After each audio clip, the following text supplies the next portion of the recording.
बच्चों नमस्कार। हम लोग टेट थ्योरी में हीट ट्रीटमेंट का चैप्टर पढ़ रहे थे, इसके बारे में डिस्कशन चल रहा था। तो पिछली क्लास जो हमारी थी वो हीट ट्रीटमेंट में किसके बारे में पढ़ा था? टेम्परिंग के बारे में पढ़ा था। फिर टेम्परिंग क्या होती है, इसके पहले हम लोगों ने हीट ट्रीटमेंट क्या होता है वो पढ़ा था, और हम लोगों ने हार्डनिंग कैसे होता है वो पढ़ा था, है ना। अब हमने हार्डनिंग के बाद अब टेम्परिंग जो थी वो पिछली क्लास में हम लोगों ने पढ़ी थी। तो उसका 2 मिनट के लिए रिवीजन करते हैं, क्योंकि हम लोगों का नियम है कि जो भी हम लेटेस्ट आज क्लास लेते हैं तो 5 मिनट के लिए पिछली क्लास का रिवीजन करते हैं, जिससे हमारा थ्रू चैनल बना रहे, हमारा जो लर्निंग पॉइंट है वो कंप्लीट होता रहे। तो सबसे पहले पढ़ते हैं कि टेम्परिंग क्या होता है। तो टेम्परिंग के लिए हम लोगों ने पढ़ा था कि जब हार्डनिंग से स्टील क्या है बहुत हार्ड व भंगुर हो जाती है, तो भंगुरता को दूर करने के लिए स्टील के मार्टनसाइट स्ट्रक्चर को टूरासाइट स्ट्रक्चर में बदलने की जो विधि है उसे हम टेम्परिंग कहते हैं। ठीक, ये टेम्परिंग का हमारा एक डिफिनेशन था। इससे क्या होता है? इससे हमारे जॉब या स्टील में चोट, झटके व कंपन बर्दाश्त करने की शक्ति आ जाती है, और हमारी जो स्टील है वो क्या हो जाती है, अत्यधिक कठोरता व भंगुरता को कम करके उसमें वो टफ डक्टाइल बन जाती है। ठीक है ना, वो कैसी हो जाती है? वो टफ डक्टाइल बन जाती है, और जो उसमें हार्ड करने से जो विकार या स्ट्रेसेस आ जाते हैं वो भी दूर हो जाते हैं। तो ये हम लोगों ने पढ़ा था टेम्परिंग के बारे में। फिर टेम्परिंग का प्रोसेस क्या है, टेम्परिंग कैसे की जाती है उसके बारे में पढ़ा था। टेम्परिंग कैसे की जाती है? हार्ड की हुई स्टील को 220 डिग्री सेंटीग्रेड से 330 डिग्री सेंटीग्रेड तक, और जबकि हाई स्पीड स्टील व एलॉय स्टील को 560 डिग्री सेंटीग्रेड तक गर्म करके फिर उसे फिर पानी, तेल या कोई अन्य टेम्परिंग द्रव्य में डुबो देते हैं। उसके ड्रम में उस स्टील या जो जॉब को हमने टेम्परिंग की उसको डुबो देते हैं। ठीक है ना। फिर लेकिन एक चीज को ध्यान रखने वाली बात है कि हमें उतने ही भाग को डुबोना है जिस भाग पर हमें टेम्परिंग करनी है। ठीक है ना। अगर रॉड में हमें थोड़ी दूर पर टेम्परिंग करनी है तो हमें पूरी रॉड नहीं डुबोना, ये हिस्सा जो है इतना ही हमको डुबोना है। ठीक है ना। डुबोने के बाद एकदम से उसको बाहर निकाल लेते हैं। उससे क्या होता है, अभी जॉब जो है जो निकाला है वो बहुत गर्म होता है, तो तापमान के अनुसार क्या है, जो पीछे की गर्मी है वो आगे की ओर आने लगती है, जिसके कारण उसमें नए नए रंग व कलर आने लगते हैं। तो ऐच्छिक कलर जब हमें प्राप्त हो जाता है तब हम उसको पुनः लेड में डुबोकर और पूरी तरीके से उस स्टील या जॉब को ठंडा कर देते। ये हमारा टेम्परिंग का प्रोसेस था। फिर अब हमने पढ़ा ऐच्छिक रंग प्राप्त। फिर हम लोगों ने एक सारणी के माध्यम से हमने बताया था कि कितने टेम्परेचर पे कौन सा कलर आता है और कौन सा कार्य के लिए उपयुक्त है। ये एक सारणी के माध्यम से हमने टेम्परिंग के बारे में कि किसमें हल्का बैंगनी आता है, किसमें बैंगनी आता है, किसमें हल्का नीला आता है, कितने टेम्परेचर पे नीला कलर आ जाएगा, कितने कलर पे एक्स्ट्रा कलर माने भूसे का कलर आ जाता है। तो ये सारी चीजें हम लोग ने कितने टेम्परेचर पे कौन सा कलर और कौन से कार्य के लिए उपयुक्त है वो सारणी के माध्यम से हमने टेम्परिंग में पढ़ा। फिर इसके बाद हम लोगों ने पढ़ा था टेम्परिंग कितने प्रकार की होती है। तो टेम्परिंग हम लोगों ने 4 प्रकार की पढ़ी थी। पहली पढ़ी थी हम लोगों ने पॉइंट टेम्परिंग, दूसरी पढ़ी थी हॉट स्टील टेम्परिंग, तीसरी पढ़ी थी लेड टेम्परिंग, और चौथी पढ़ी थी सैंड बार टेम्परिंग। ये 4 प्रकार की हम लोगों ने टेम्परिंग के बारे में पढ़ा। तो ये पिछला हमारा टेम्परिंग का जो क्लास थी वो हम लोगों ने पढ़ी थी। अब हम लोग पढ़ेंगे आज एनीलिंग क्या होती है। टेम्परिंग के बाद एनीलिंग क्या होती है उसके बारे में हम लोग पढ़ेंगे। तो एनीलिंग क्या होती है, जब कठोर स्टील के जो पार्ट्स होते हैं या पुर्जे होते हैं उनको मशीन योग्य बनाने के लिए अर्थात उसको नर्म करने के लिए जो विधि अपनाई जाती है उसे एनीलिंग कहते हैं। क्लियर हो गया? एनीलिंग माने हार्ड, अभी तक हम लोगों ने पढ़ा हार्डनिंग, जॉब हार्ड कैसे किया जाता है। फिर हार्ड के बाद हमने पढ़ा टेम्परिंग, कि अत्यधिक हार्ड हो जाए, बहुत कठोर हो जाए तो उसमें क्या है कि झटके या चोट लगने, झटके व कंपन बर्दाश्त करने की शक्ति समाप्त हो जाती है और जरा सा झटका लगा तो टूट जाएगी, है ना, लोहा टूट जाएगा क्योंकि अत्यधिक हार्ड हो गया। तो उस हार्डनेस को दूर करने के लिए हम लोगों ने, जो बिटल हो जाता है उसके लिए हम लोगों ने टेम्परिंग प्रोसेस पढ़ा। अब हम लोग पढ़ेंगे एनीलिंग, कि जाब को मुलायम कैसे किया जाता है। जाब अगर हार्ड है तो उसको मशीनिंग योग्य बनाने के लिए या उसको नर्म करने के लिए कौन सी विधि अपनाई जाती है, ठीक है ना। तो इसके लिए क्या किया जाता है, एनीलिंग प्रोसेस जो है वो अपनाते हैं। एनीलिंग माने जाब को मुलायम करना। तो एनीलिंग क्या है, कठोर स्टील के बने पुर्जे या पार्ट्स को मशीन योग्य बनाने के लिए नरम करने की, जो नर्म करने की विधि है उसको हम एनीलिंग कहते हैं। ठीक, ये हो गया। जिससे क्या हो जाता है, जिससे स्टील पार्ट्स को, जिस स्टील पार्ट्स को हमें एनील करना होता है तो उसके लिए क्या प्रक्रिया अपनाते हैं, उसको उपयुक्त एनीलिंग पॉइंट तक गर्म करके फिर उसको धीरे धीरे ठंडा करते हैं, वो एनीलिंग का प्रोसेस है। जैसे अब इसके लिए धीरे धीरे ठंडा करने के लिए क्या करना होता है, जैसे हमने मान लीजिए कोई स्टील या कोई जॉब है, उसको हमने जिस भट्टी में हमने गर्म किया, ठीक है ना, उसमें हमने धातु को गर्म किया, फिर क्या किया, उसको भट्टी को बंद कर दिया, फिर वो धातु या स्टील जो है उस भट्टी में पड़ी रहने दो, तो धीरे धीरे वो पड़ी रहेगी, तो धीरे धीरे स्वतः वो ठंडी हो जाएगी, तो जिससे जॉब या स्टील पूरी तरीके से मुलायम या नरम हो जाएगी। दूसरा ये है कि या तो बुझे हुए चूने की राख हो या रेत हो या उपलों की राख हो, इसमें इस स्टील को या जाब को डाल दिया जाए तो जाब जो है पुनः जाब जो है पूरी तरीके से नरम व मुलायम हो जाती है। लेकिन एनीलिंग मुख्यतः किस पार्ट्स में की जाती है, एनीलिंग जो मुख्यतः है वो हाई कार्बन स्टील व एलॉय स्टील को मुलायम करने के लिए की जाती है। ठीक, तो ये हो गया हमारा एनीलिंग प्रोसेस। अब इसके बाद हम आगे और पढ़ते हैं।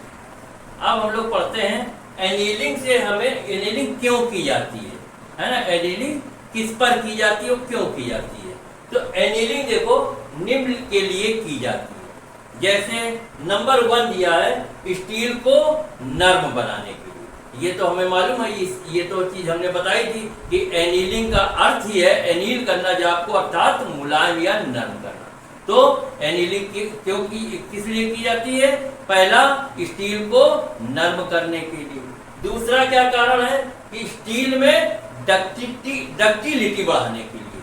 डक्टिलिटी का अर्थ जानते होंगे आप लोग, डक्टिलिटी का मतलब क्या है, जिसके द्वारा किसी धातु को रोल करके वो खींच कर पतले पतले तार बनाए जा सके, वो होता है डक्टिलिटी का गुण। ठीक है ना, डक्टिलिटी का गुण क्या है, तो इसके द्वारा स्टील में डक्टिलिटी बढ़ाने के लिए भी हम लोग एनीलिंग करते हैं। क्लियर हो गया। डक्टिलिटी का अर्थ भी हमने बताया क्या है कि इसके द्वारा किसी धातु को रोल करके व खींच कर पतले पतले तार बनाए जा सके। जैसे हमने बताया कि कास्ट आयरन में है, कास्ट आयरन में डक्टिलिटी का कोई गुण नहीं होता, उसको खींचकर आप पतले पतले तार या रोल करके आप उसको खींच नहीं सकते। तो ये गुण किसमें पाया जाता है, ये सोना में, चांदी में, प्लेटिनम में, ये सब में क्या है, डक्टिलिटी का गुण सबसे अधिक पाया जाता है।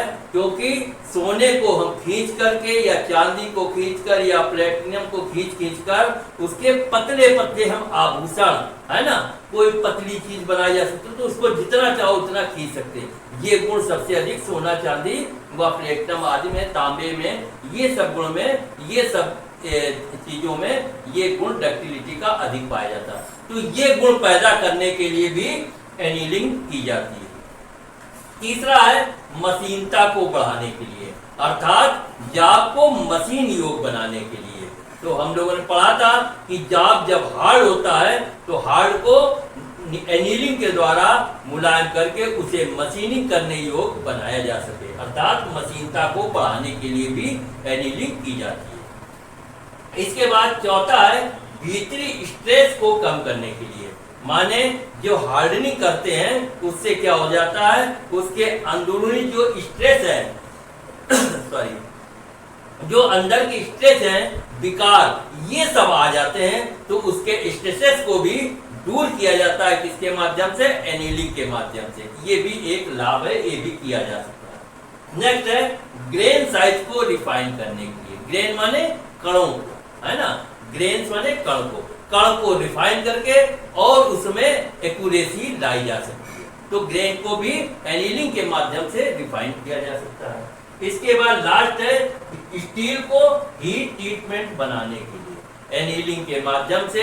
हम स्टील को हीट ट्रीटमेंट योग बनाया जा सकते हैं। अर्थात हीट ट्रीटमेंट का अर्थ क्या है कि धातु को गर्म हुआ ठंडा करके उसके अंदर की बनावट, संरचना व यांत्रिक गुणों को अपनी इच्छा अनुसार हम बदल सकते हो, तो वो हीट ट्रीटमेंट है। तो वो भी एनीलिंग के लिए एनीलिंग के द्वारा हम कर सकते हैं, अर्थात स्टील को भी हीट ट्रीटमेंट बनाई जा सकती है। तो ये हो गए एनीलिंग के गुण। अब हम लोग नॉर्मलाइजिंग के बारे में पढ़ेंगे कि नॉर्मलाइजिंग क्या होती है। तो एनीलिंग के बारे में हम लोगों ने पढ़ लिया कि एनीलिंग से हमें क्या क्या लाभ है, क्या क्या चीजें हो सकती है और एनीलिंग क्या होती है। इसके बाद अब हम लोग पढ़ते हैं नॉर्मलाइजिंग क्या होती है ना। नॉर्मलाइजिंग क्या होता है कि जब हम किसी जॉब पर बार बार हैमरिंग करेंगे, किसी जॉब पर हैमर के द्वारा बार बार हैमरिंग करेंगे या किसी जाब को बार बार रोल करेंगे या जाब को बेंड करते हैं, बेंडिंग ऑपरेशन करते हैं, तो क्या हो जाता है, उसके जो आंतरिक बनावट है, धातु की आंतरिक बनावट है, वो क्या होता है, उसकी बनावट जो है बदल जाती है। ठीक है ना। क्या होता है, हैमरिंग, रोलिंग व बेंडिंग करने से धातु की आंतरिक बनावट जो है वो बदल जाती है और उसके धातु के जो कण या ग्रेन्स होते हैं वो वीक या कमजोर हो जाते हैं, क्योंकि बार बार हैमरिंग करेंगे, धातु को रोल करेंगे, बैंड करेंगे, तो आंतरिक जो बनावट है वो बदल जाती है और उसके ग्रेन्स या कण जो हैं वो वीक हो जाते हैं, कमजोर हो जाते हैं। तो उस धातु को अपनी पुरानी वाली अवस्था में लाने के लिए, धातु को असली हालत में लाने के लिए हम क्या करते हैं, नॉर्मलाइजिंग ऑपरेशन करते हैं।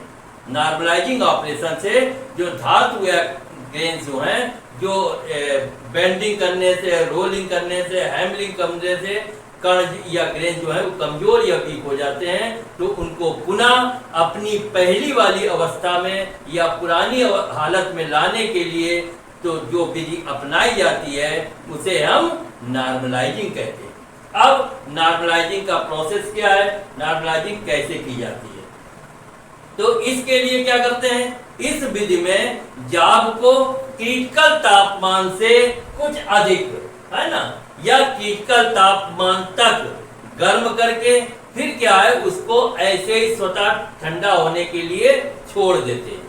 ठीक, क्या है, फिर से प्रोसेस समझो कि इस विधि में जाब को क्रिटिकल तापमान तक गर्म करके फिर उसको स्वतः ठंडा होने के लिए छोड़ देते हैं, जिससे जाब या स्टील है वो धीरे धीरे ठंडी होती रहती है और उसके बाद ठंडी होने के बाद क्या होता है, स्टील के जो ग्रेन्स या कणों में जो विकार या स्ट्रेसेस आ गए थे वो कम हो जाते हैं और जिससे स्टील या जो स्टील है वो मशीनिंग करने योग बन जाती है।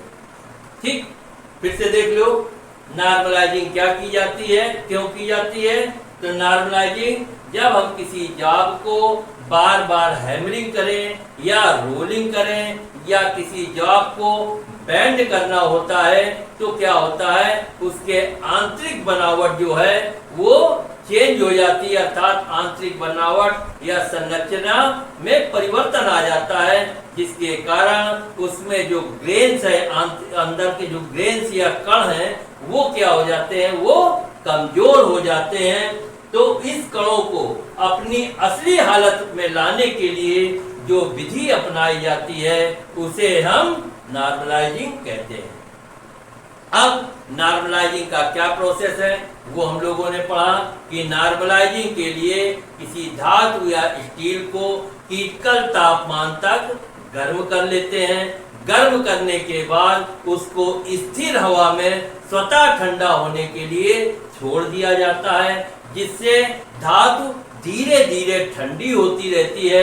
उसके कारण उसमें आए हुए कणों में या ग्रेन्स में जो विकार या स्ट्रेसेस आ जाते हैं वो पुनः मजबूत हो जाते हैं, अर्थात जो कण हैं वो बारीक हो जाते हैं। ठीक है ना, ग्रेन्स जो हैं वो बारीक हो जाते हैं, जिससे जो अब स्टील या जॉब है वो मशीनिंग करने योग्य बन जाती है, अर्थात उसमें आसानी से हम फिर मशीनिंग ऑपरेशन कर सकते हैं। तो ये हो गया हमारा नॉर्मलाइजिंग के बारे में।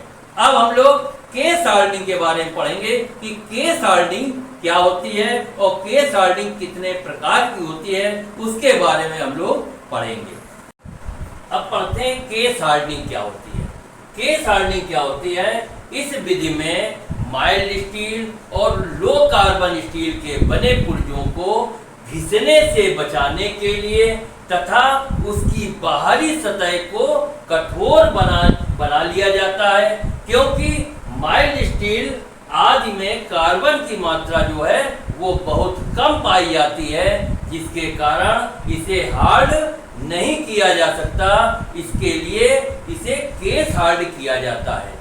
जैसे माइल्ड स्टील हो गया, लो कार्बन स्टील हो गया, रॉट आयरन हो गया, इनमें क्या होता है कार्बन की मात्रा बहुत कम पाई जाती है, इसलिए इसे हार्डनिंग में हार्ड नहीं कर सकते, इसलिए इसे केस हार्ड किया जाता है। केस हार्डनिंग में क्या है, उसके अंदर की जो सतह है वो तो नरम ही रहती है इस विधि में, लेकिन बाहरी सतह को हार्ड या कठोर कर लिया जाता है, जिससे जॉब ना घिसे, ना टूटे और ना ही मुड़े। ये केस हार्डनिंग की विधि है। फिर से सुन लो, केस हार्डनिंग क्या होता है। केस हार्डनिंग में इस विधि में माइल्ड स्टील और लो कार्बन स्टील के बने पुर्जों को घिसने से बचाने के लिए और उनकी बाहरी सतह को हार्ड कर दिया जाता है, क्योंकि माइल्ड स्टील आदि में कार्बन की मात्रा बहुत कम पाई जाती है, इसलिए इसे हार्ड नहीं किया जा सकता। इस विधि में क्या होता है, जॉब की केवल बाहरी सतह को हार्ड किया जाता है, जबकि अंदर की सतह पूरी तरीके से नरम रहती है। ठीक है ना, जिससे और इसके बाहरी सतह को हार्ड क्यों किया जाता है, क्योंकि जिसके कारण ना ही ये टूटे, ना ही मुड़े और ना ही घिसे। तो ये हार्डनिंग का केस हार्डनिंग की विधि है। अब केस हार्डनिंग कितने प्रकार की होती है, तो केस हार्डनिंग कितने 5 प्रकार की होती है। केस हार्डनिंग 5 प्रकार की होती है। पहला होता है केस कार्बोनाइजिंग, दूसरा हो गया नाइट्राइडिंग, तीसरा हो गया साइनाइडिंग, चौथा हो गया फ्लेम हार्डनिंग और पांचवा हो गया इंडक्शन हार्डनिंग। ये 5 विधि इस केस हार्डनिंग में होती हैं। फिर से देख लो एक बार, केस हार्डनिंग क्या होती है। इस विधि में माइल्ड स्टील और लो कार्बन स्टील के बने पुर्जों को घिसने से बचाने के लिए उनकी बाहरी सतह को हार्ड कर लिया जाता है, क्योंकि mild steel, low carbon steel व रॉट आयरन में कार्बन की मात्रा बहुत कम होती है, जिसके कारण इसे हार्ड नहीं किया जा सकता है। इस विधि में जॉब के अंदर का भाग तो पूरी तरीके से नरम रहता है, केवल उसके बाहरी सतह को हार्ड किया जाता है, जिससे जॉब ना घिसे, ना टूटे और ना ही मुड़े। ये डिफिनेशन हो गई। फिर है केस हार्डनिंग कितने प्रकार की होती है, तो आप बता सकते हो कि केस हार्डनिंग 5 प्रकार की होती है। पहला केस कार्बोनाइजिंग, दूसरा साइनाइडिंग, तीसरा नाइट्राइडिंग, चौथा फ्लेम हार्डनिंग और पांचवा इंडक्शन हार्डनिंग। ये 5 प्रकार से केस हार्डनिंग की जाती है, ठीक है ना। अब केस हार्डनिंग में सबसे पहला क्या है, केस कार्बोनाइजिंग क्या होता है। तो केस कार्बोनाइजिंग क्या होता है, इस विधि में जॉब की बाहरी सतह को की कुछ गहराई तक कार्बन की मात्रा को बढ़ाकर उसे हार्ड कर लिया जाता है। और केस कार्बोनाइजिंग कितने प्रकार से की जाती है, केस कार्बोनाइजिंग 3 प्रकार से की जाती है।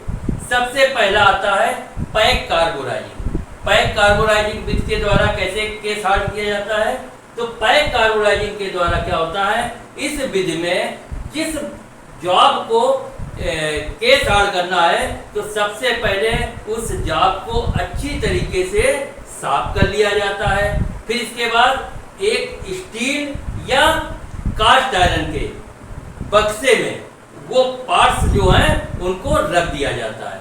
और उसके नीचे क्या होता है, उसके नीचे आपके जो स्टील, हाँ इसके नीचे क्या किया जाता है, कार्बन युक्त पदार्थ, सॉरी है ना, इसके नीचे कार्बन युक्त पदार्थ जो है उनकी एक तह लगा ली जाती है। अब कार्बन युक्त पदार्थ कौन कौन से, जैसे हड्डियों का चूरा हो गया, है ना, लकड़ी का कोयला हो गया, और क्या हो गया, बैरियम कार्बोनेट हो गया, सोडियम कार्बोनेट हो गया, और चमड़े का जो है बुझा हुआ चमड़ा हो गया। इन सब के मिश्रण की एक तह लगा दी जाती है उस बक्से में, ठीक। उसके बाद जाप को उसके ऊपर रख दिया जाता है और बक्से को एयर टाइट कर दिया गया कि वहां से एयर तक न निकल पाए, है ना, एयर टाइट बंद कर दिया गया। फिर इसको बक्से को भट्टी में ले गए और भट्टी में 850 डिग्री सेंटीग्रेड से 1000 डिग्री सेंटीग्रेड तक तापमान में गर्म किया जाता है। उस बक्से को 850 डिग्री सेंटीग्रेड से 1000 सेंटीग्रेड तापमान पर रख दिया गया। फिर इससे क्या होता है, तो ये जो कार्बन युक्त पदार्थ थे उनसे गैसें निकलती हैं, है ना, उससे कार्बन गैस निकलती है। कार्बन गैस जो निकलती है वो जाब की बाहरी सतह में अच्छी तरीके से घुल मिल जाती है, जिससे जाब अपना हार्ड हो जाता है। फिर क्या होता है, फिर एक निश्चित समय तक भट्टी में रखने के बाद उस बक्से को उठाकर बाहर रख लिया जाता है और उसको जाब को ठंडा होने दिया जाता है। जब जाब अच्छी तरीके से ठंडा हो जाता है फिर उसको निकाल लिया जाता है, तो देखा जाता है कि जाब की जो बाहरी सतह है वो अच्छी तरीके से हार्ड व कठोर हो गई होती है। अब ये कितनी गहराई तक हार्डनिंग होती है ये डिपेंड करता है उसके समय और टेम्परेचर पर कि कितनी गहराई तक केस हार्ड हुई है, ठीक है ना। तो ये हो गई पैक कार्बोनाइजिंग के बारे में। एक बार फिर से देख लेते हैं। सबसे पहला है केस कार्बोनाइजिंग। केस कार्बोनाइजिंग क्या होता है, इस विधि में जाब की बाहरी सतह पर कुछ गहराई तक कार्बन की मात्रा को बढ़ाकर केस हार्ड कर लिया जाता है। केस हार्डनिंग की 3 विधियां हैं। पहला है पैक कार्बोनाइजिंग। पैक कार्बोनाइजिंग की विधि अभी हमने बताई। इस विधि में क्या है, जिन जाबों को केस हार्ड करना होता है तो उसे अच्छी तरीके से जाब को साफ कर लिया जाता है। फिर स्टील या कास्ट आयरन के बक्से में इसको रख दिया जाता है, ठीक है ना। बक्से में इसको रख दिया गया और इसके नीचे क्या है, कार्बन युक्त पदार्थों को एक तह लगा दी जाती है। कार्बन युक्त पदार्थ के बारे में अभी बात की, क्या क्या कौन कौन से कार्बन युक्त पदार्थ, जैसे हड्डियों का चूरा हो गया, लकड़ी का कोयला हो गया, बैरियम कार्बोनेट हो गया, सोडियम कार्बोनेट हो गया। इन सारे मिश्रण की एक तह लगा दी गई और उसके ऊपर जाब या पार्ट्स को रख दिया गया। फिर बक्से को अच्छी तरीके से बंद कर लिया गया, एयर टाइट बंद कर दिया गया। फिर उस बक्से को उठाकर भट्टी में ले गए और भट्टी में क्या है, भट्टी का तापमान 850 डिग्री सेंटीग्रेड से 1000 डिग्री सेंटीग्रेड तापमान पर उस बक्से को भट्टी में रख दिया गया। एक निश्चित समय तक उस तापमान पर रखने के बाद फिर उस बक्से को निकाल लिया गया। फिर हम देखते हैं क्या होता है उस भट्टी में जब रखा जाता है तो उसमें जो आपके कार्बन युक्त पदार्थ है उससे कार्बन गैसें निकलती हैं जो कि जाप की बाहरी सतह में अच्छी तरीके से घुल मिल जाती हैं। फिर बक्से को निकालकर और कुछ देर उसको ठंडा होने के लिए रख दिया जाता है। उसके बाद देखा जाता है कि जो जाप की बाहरी सतह है वो अच्छी तरीके से हार्ड व कठोर हो जाती है। ये प्रोसेस है पैक कार्बोराइजिंग का। इसकी हार्डनिंग किस पे डिपेंड करती है कि कितना हमारा टेम्परेचर है, जो हार्डनिंग केस हार्डनिंग की गहराई की कितनी गहराई तक ये केस हार्ड हुआ है ये डिपेंड करता है उसके समय और तापमान पर। तो ये हो गया हमारा पैक कार्बोराइजिंग के बारे में। अब हम लोग दूसरे के बारे में पढ़ते हैं। केस हार्डनिंग में पैक कार्बोराइजिंग के बाद अब दूसरी विधि कौन सी आती है, सोडियम कार्बोराइड। हमने बताया कि इसमें 3 विधियां हैं, है ना। केस कार्बोराइजिंग की 3 विधियां हैं। पहला पैक कार्बोराइजिंग, दूसरा सोडियम कार्बोराइजिंग और तीसरा गैस कार्बोराइजिंग। ये 3 विधि हैं। तो पहला हम लोग पैक कार्बोराइजिंग पढ़ चुके, अब सोडियम कार्बोराइजिंग। सोडियम कार्बोराइजिंग क्या होता है, इस विधि में सोडियम क्लोराइड, सोडियम साइनाइड और सोडियम कार्बोनेट का एक मिश्रण बना लिया जाता है। फिर इस मिश्रण को एक कोठाली में डालकर 900 डिग्री सेंटीग्रेड पर गर्म कर लिया जाता है।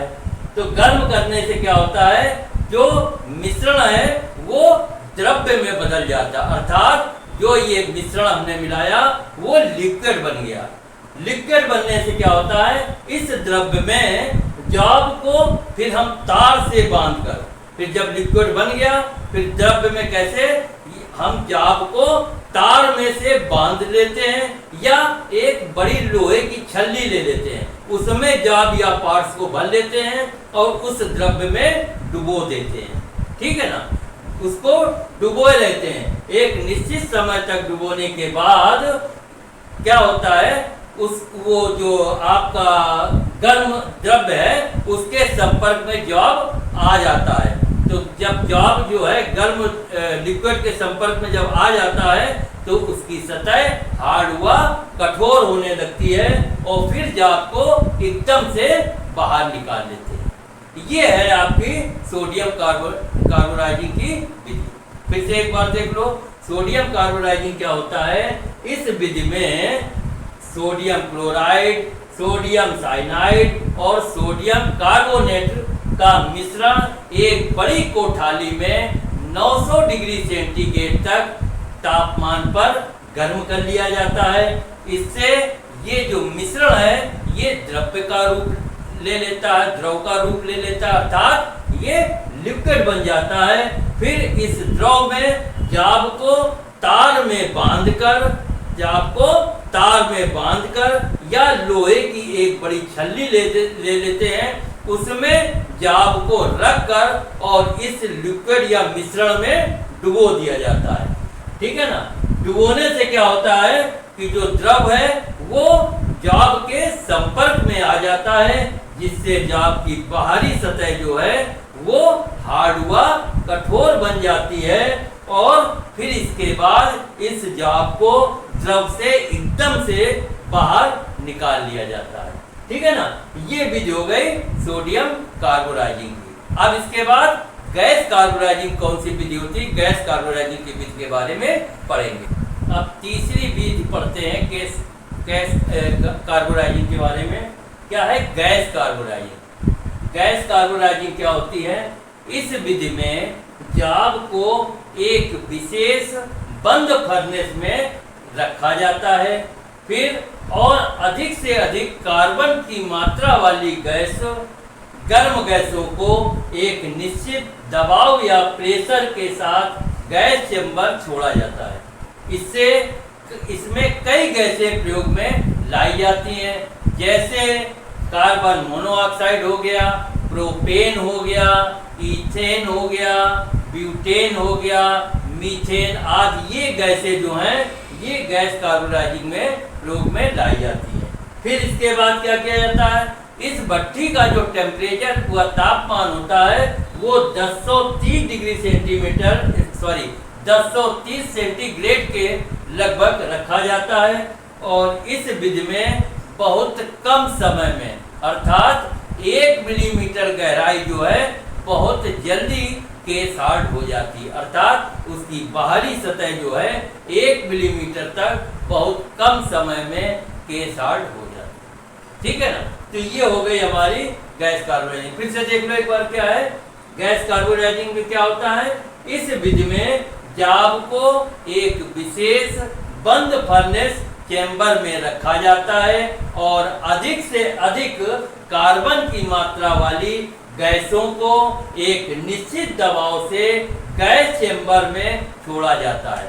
एक निश्चित दबाव या एक निश्चित प्रेशर के साथ गैस चेंबर छोड़ा जाता है।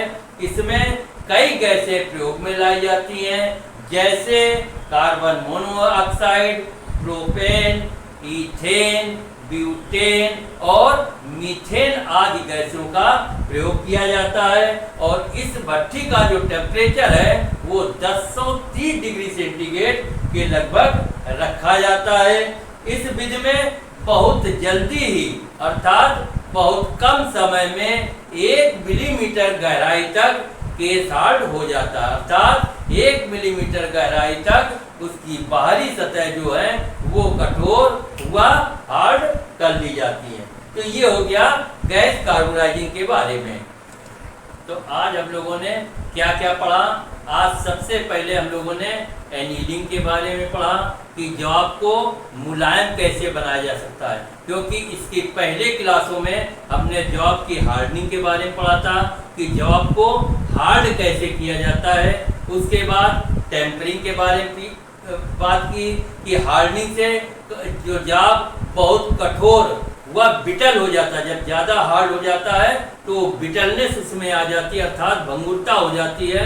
तो भंगुरता को दूर करने के लिए फिर हम लोगों ने टेम्परिंग प्रोसेस पढ़ा कि टेम्परिंग के द्वारा हम उसकी बिटलनेस को कम कर सकते हैं और जॉब को टफ डक्टाइल बना लेते हैं।